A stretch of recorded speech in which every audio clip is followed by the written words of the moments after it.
kids, where are you? It's time for all the art to tell stories.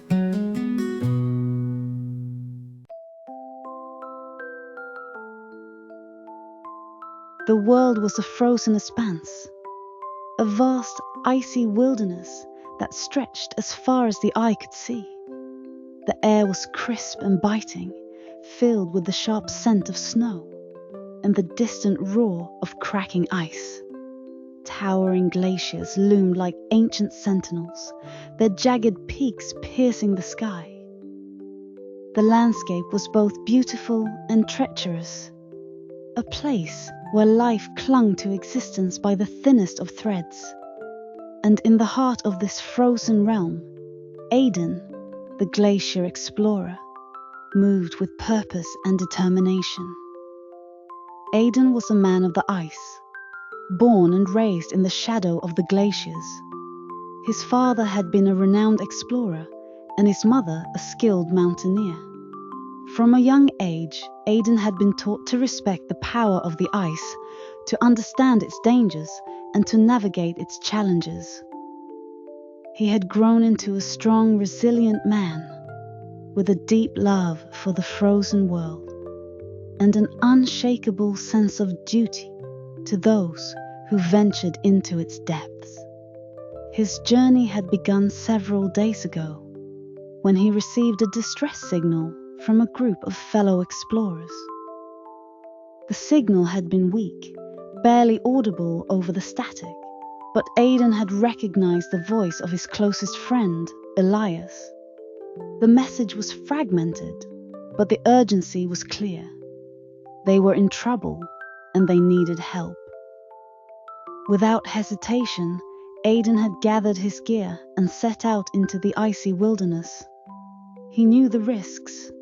The glacier they were on was one of the most unstable in the region, prone to sudden shifts and deadly crevasses. But he also knew that he could not abandon his friends.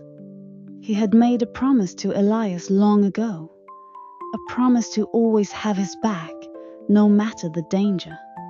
The journey to the glacier was arduous. Aidan traveled on skis, his movements swift and efficient as he navigated the frozen terrain. The wind howled around him, carrying with it the biting cold that seeped through his layers of clothing. His breath came in visible puffs, and his face was protected by a thick scarf and goggles. Despite the harsh conditions, Aidan pressed on, his determination unwavering. As he approached the glacier, the landscape became more treacherous. The ice was uneven, riddled with deep crevasses and unstable snow bridges. Aidan moved carefully, testing each step before putting his full weight on it. He used his ice axe to probe the snow, searching for hidden dangers. The glacier was alive, constantly shifting and groaning under its own weight. Aidan knew that one wrong move could be fatal. After hours of careful navigation, Aidan finally reached the coordinates where the distress signal had originated.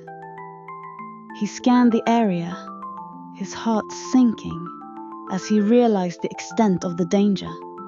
A large section of the glacier had collapsed, creating a massive crevasse that stretched across the ice. The edges were jagged and unstable. The bottom was lost in darkness. Aidan's eyes narrowed as he spotted a small figure near the edge of the crevasse. It was Elias, his friend and fellow explorer. Elias was crouched low, his face pale and his eyes wide with fear. Behind him, the ice was cracking, threatening to give way at any moment. "Elias!" Aidan called out, his voice carrying over the wind. Elias turned, his face lighting up with relief at the sight of Aidan. "Aidan! Thank God you're here!" Aidan moved quickly but cautiously, making his way to Elias's side. What happened? Where are the others? Elias shook his head, his voice trembling. We were crossing the glacier when the ice gave way. Marcus and Lila fell into the crevasse. I managed to grab onto the edge, but I couldn't pull them up. The ice is too unstable and I couldn't do it alone. Aidan's heart sank at the news. Marcus and Lila were experienced explorers, but even the most skilled could fall victim to the glacier's unpredictability. He knew that time was of the essence. If they were still alive, they would be running out of oxygen and warmth. Stay here, Aidan said firmly. I'm going down to get them. Elias's eyes widened in fear. Aidan, it's too dangerous. The ice could collapse at any moment. Aidan placed a reassuring hand on Elias's shoulder. I know the risks, but I can't leave them down there. Trust me. With that, Aidan began to prepare for the descent.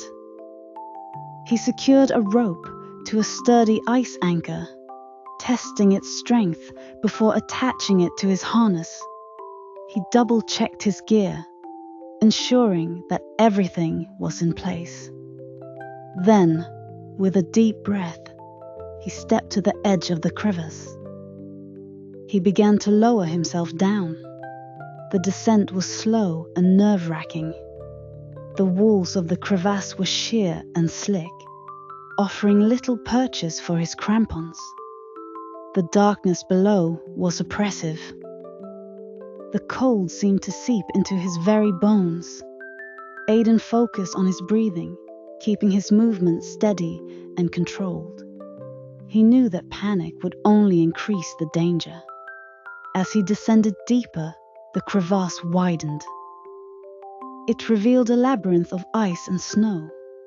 Aidan's headlamp cut through the darkness, illuminating the frozen walls and the jagged ice formations that surrounded him.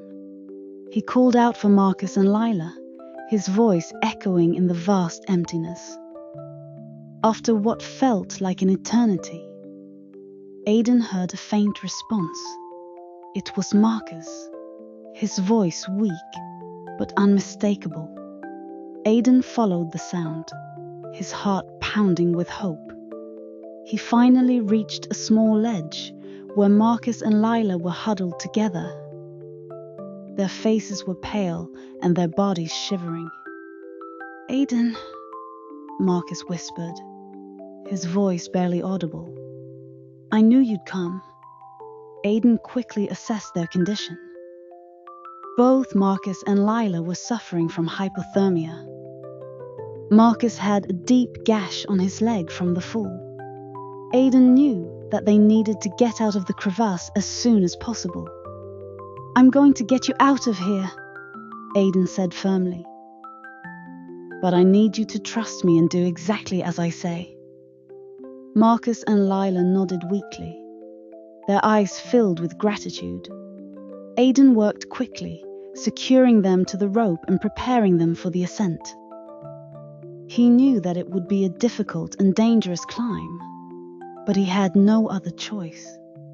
With Marcus and Lila secured, Aidan began the arduous task of pulling them up. The weight was immense, and the ice was unstable.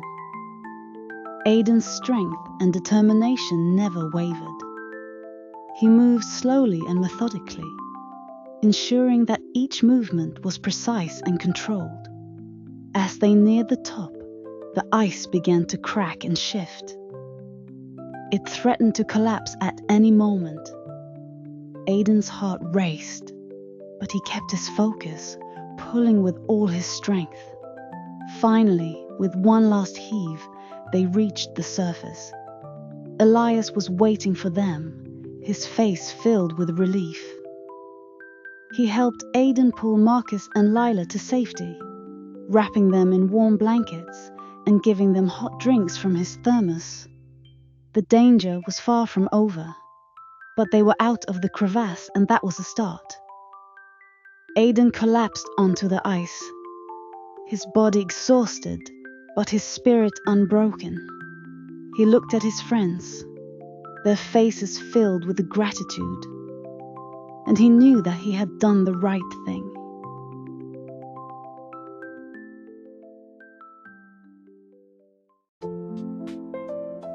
If you like our stories, please like, subscribe, and turn on the little bell so you won't miss exciting stories every day.